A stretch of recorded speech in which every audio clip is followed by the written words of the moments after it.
L'aube naissante enveloppe les pics enneigés de la montagne. Dans cette lueur tamisée, Thomas, un alpiniste expérimenté mais hanté par la tragédie, se prépare à affronter l'ascension la plus redoutée de sa carrière.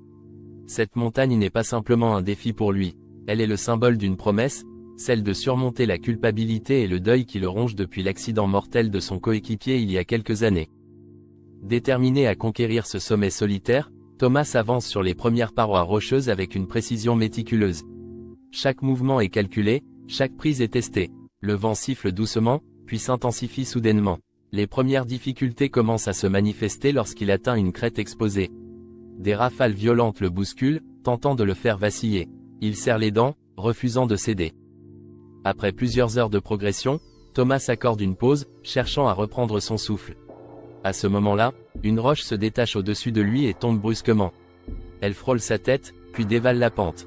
Il la regarde, le cœur battant, conscient qu'un incident pareil pourrait signer son arrêt de mort. Néanmoins, il réprime sa crainte et reprend l'ascension. À mi-hauteur, alors qu'il grimpe un mur rocheux particulièrement abrupt, un grondement sourd retentit. Le sol tremble légèrement sous ses pieds. Un éboulement soudain se produit. Thomas, impuissant, est projeté contre la paroi. Un rocher énorme se détache et tombe sur lui. Il est écrasé sous le poids, son bras droit pris au piège. La douleur irradie immédiatement. Il hurle de rage et de frustration, mais le rocher ne bouge pas d'un millimètre. Les heures passent, et avec elles, la panique s'intensifie. Thomas, le visage déformé par la souffrance, essaie par tous les moyens de se dégager, mais chaque tentative ne fait qu'aggraver la douleur. L'espoir d'être retrouvé s'amenuise. Il scrute le ciel, mais aucun signe de secours n'apparaît. Le froid mordant de la nuit tombe, et il comprend qu'il doit économiser ses forces s'il veut survivre. Les nuits glaciales s'enchaînent. Thomas lutte pour ne pas céder à l'hypothermie. Il se débat pour rester éveillé, mordant ses lèvres jusqu'au sang. La déshydratation commence à s'installer, chaque respiration devenant plus difficile. Pour aggraver encore sa situation, une tempête éclate, transformant le paysage en un enfer venteux et déchaîné. Le vent hurle autour de lui, projetant des fragments de roches et de glace qui le lacèrent. Alors qu'il tente de protéger sa tête des éclats, un aigle affamé, attiré par l'odeur de sang, surgit. Le rapace fond sur lui avec un cri perçant. Thomas, presque à bout de force, lève son bras libre pour se défendre. Chaque mouvement est douloureux, chaque coup l'épuise davantage. L'aigle finit par s'éloigner, laissant Thomas pantelant, ses forces réduites à néant. Lassé et terrassé par la douleur, Thomas envisage l'impensable. La tentation de l'abandon lui chuchote à l'oreille. Le froid, la douleur, la soif. Tout le pousse à lâcher prise. Pourtant, une image de son coéquipier disparu refait surface. Une promesse, une volonté de survie émerge au plus profond de lui. Il prend alors une décision extrême, amputer son propre bras. Avec son couteau, il commence à découper la peau, mais la douleur est insupportable. Sa vision se brouille, et il s'évanouit avant d'avoir pu achever son acte de délivrance. Alors qu'il est sur le point de sombrer dans l'inconscience, un nouveau grondement se fait entendre. Une partie du rocher qui le retient se fragilise. Le poids qui écrasait son bras diminue. En utilisant ses dernières forces, il parvient à se dégager.